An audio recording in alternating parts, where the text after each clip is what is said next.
Acid reflux क्या है? Acid reflux को हम कहते हैं हार्ट बर्न भी कहते हैं, इसको पायरोसिस भी कहते हैं, एसिड इंडाइजेशन भी बोलते हैं, जिसको हम कह रहे होते हैं सीने में जलन हो रही है, खट्टे ढिकार आ रहा है, खाना सही हजम नहीं हो रहा, एब्डोमिनल फ्लैटुलेंस हो रही है, ब्लॉटिंग हो रही है। तो ये क्यों होता है? जब हमारे जो स्टमक का कंटेंट होता है जिसके अंदर एसिड भी होता है वो रिफ्लक्स बैक हो हमारे ईसोफेगस में, तो इस चीज़ को हम कहते हैं एसिड रिफ्लक्स। ठीक है। और अगर इस एसिड रिफ्लक्स के जो सिम्टम्स हैं वो आपको क्रॉनिक रह रहे हों तो this shows that you are having GERD, which is known as gastroesophageal reflux disease. This could be good for me. अस्सलाम वालेकुम, आई एम डॉक्टर कंजास्कर और आज की वीडियो में I am gonna discuss a very common medical issue और a very common symptom which most of us use to face. It is heartburn, जिसको हम acid reflux भी बोल सकते हैं, पायरोसिस भी बोल सकते हैं, एसिड इंडाइजेशन बोल सकते हैं, जो बहुत से हमारे बुज़ुर्ग भी और यंगस्टर्स भी मन कह रहे होते हैं कि सीने में जलन हो रही है, खट्टे ढिकार आ रहे हैं, खाना सही हज़म नहीं हो रहा, मुझे ब्लॉटिंग फ़ील हो रही है, नोज़िया फ़ील हो रहा है, या मेरे पेट में मुझे एपिगेस्ट्रिक पेन हो रहा है. तो ये सारे सिम्टम्स, ठीक है, ये क्या हैं, किस चीज़ को शो कर रहे हैं? दिस शोज़ कि दैट आपके जो स्टमक के अंदर होता क्या है ये, ठीक है, एसिडिटी क्या है, ये हार्ट बर्न क्या है, और ये सारे सिम्टम्स जिनको हम कहते हैं कि GERD है, गैस्ट्रोइसोफेजियल रिफ्लक्स डिजीज़ है, वो क्या है. जब हम लोग बहुत ज़्यादा खाना खा लेते हैं, ठीक है, हमें खुद भी फील हो रहा होता है कि हमारा जो खाना है या वो जो स्टमक के कंटेंट है वो हमारे ईसोफेगस में आ रहे हैं.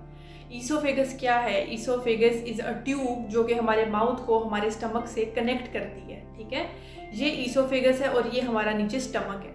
इस ईसोफेगस और स्टमक के बीच में हमारे पास एक स्फिंक्टर है, एक वॉल्व है, जो कि जब हमारा फूड ईसोफेगस से पास होकर उस स्टमक में आ जाता है तो वो स्फिंक्टर क्लोज हो जाता है. ठीक है, उसके बाद स्टमक का काम है कि उसने उस फूड को आगे की तरफ भेजना है, ना कि उसको रिफ्लक्स बैक करवाना है. अब होता क्या है, या तो हम स्टमक को अपना इतना ज़्यादा भर लें, इतना कंटेंट उसके अंदर डाल लें कि वो स्फिंक्टर हमारे पास ओपन हो जाए, ठीक है, और हमारा जो स्टमक है, कंटेंट है और एसिड है वो हमारे पास रिफ्लक्स बैक कर जाए ईसोफेगस में. ठीक है, तो इसको हम कहेंगे कि जो हमें फ़ील होती है हार्ट बर्न, जो हम कहते हैं जलन फ़ील हो रही होती है, या जो चेस्ट में पेन फ़ील हो रही होती है, तो ये उस वजह से होती है कि या तो हमारा वो स्फिंक्टर जो है वो बार बार खुल रहा है, बंद हो रहा है, खुल रहा है, बंद हो रहा है, उसकी एक्टिविटी में कोई मसला आ रहा है, या हमने अपने स्टमक को इतना भर लिया है कि वो हमारा जो फूड है वो रिफ्लक्स बैक हो रहा है टू आवर ईसोफेगस. ठीक है, तो ये वजह बनती है हमारे पास इन सारे सिम्टम्स की, जिसमें हमारे पास ब्लॉटिंग आ जाता है, नोज़िया आ जाता है, हार्ट बर्न आ जाता है, हिकअप्स आ जाते हैं, हिचकी लग रही है आपको बार बार. जिन लोगों को बहुत क्रॉनिक हार्ट बर्न रहता है, इंडाइजेशन रहती है, उनको क्रॉनिक सोर थ्रोट, उनका जो गला है वो अंदर से खट्टा रहता है. ठीक है, फिर ऐसे लोगों में डिस्फेजिया भी होता है. डिस्फेजिया क्या होता है? डिस्फेजिया कि उनको फील आती है कि something is stuck in our throat, कि कोई चीज़ हमारे हलक में अटकी हुई है. तो ये फीलिंग इस क्रॉनिक कंडीशन की वजह से आती है, ये क्रॉनिक सिम्टम की वजह से आती है. और अगर आप एक हफ्ते में 2 दफ़ा अपना जो है एसिड रिफ्लक्स के सिम्टम्स फेस कर रहे हैं तो you are being diagnosed as GERD, as having GERD, gastroesophageal reflux disease. So now coming towards the risk factors, जो कि एसिड रिफ्लक्स करवा रहे हैं, उनमें क्या रिस्क फैक्टर्स आ जाते हैं ये आप खुद भी असेस कर सकते हैं. फर्स्टली, बहुत लार्ज मील्स खाना, बहुत ज़्यादा पेट भर के खाना खाना और खाना खाने के फ़ौरन बाद लेट जाना, ये चीज़ आपकी जो हार्ट बर्न एंड डाइजेशन को प्रमोट करेगा. This is one of the risk factor. इसीलिए कहते हैं कि अपना जो खाना है वो थोड़ा थोड़ा खाएं और पेट भर के नहीं, भूख रख के खाएं.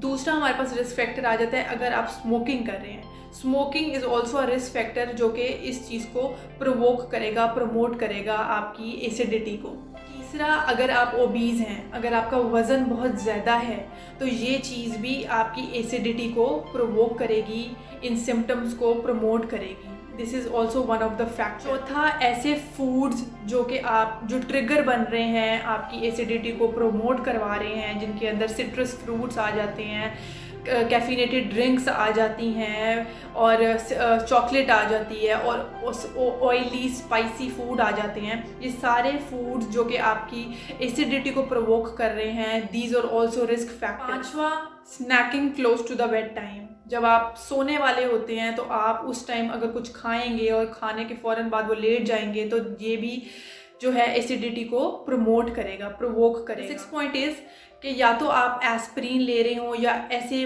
मेडिकेशंस ले रहे हो जो कि मसल रिलैक्सेंट्स हैं, या वो पेशेंट्स, हाइपरटेंसिव पेशेंट जो कि बीपी की मेडिकेशंस ले रहे हैं, ऐसे लोग जो ये मेडिकेशंस ले रहे हैं, उन लोगों में भी एसिडिटी या गर्ड के सिम्टम्स पाए जाते हैं। होप सो आपको ये वीडियो अच्छी लगी होगी और इस वीडियो से आपको बहुत नॉलेज और फ़ायदा हुआ होगा। अगर ये आपको वीडियो अच्छी लगी है तो give it a thumbs up and do subscribe my channel. दुआओं में याद रखें। अल्लाह हाफिज़। This could be good for me. Lately I was feeling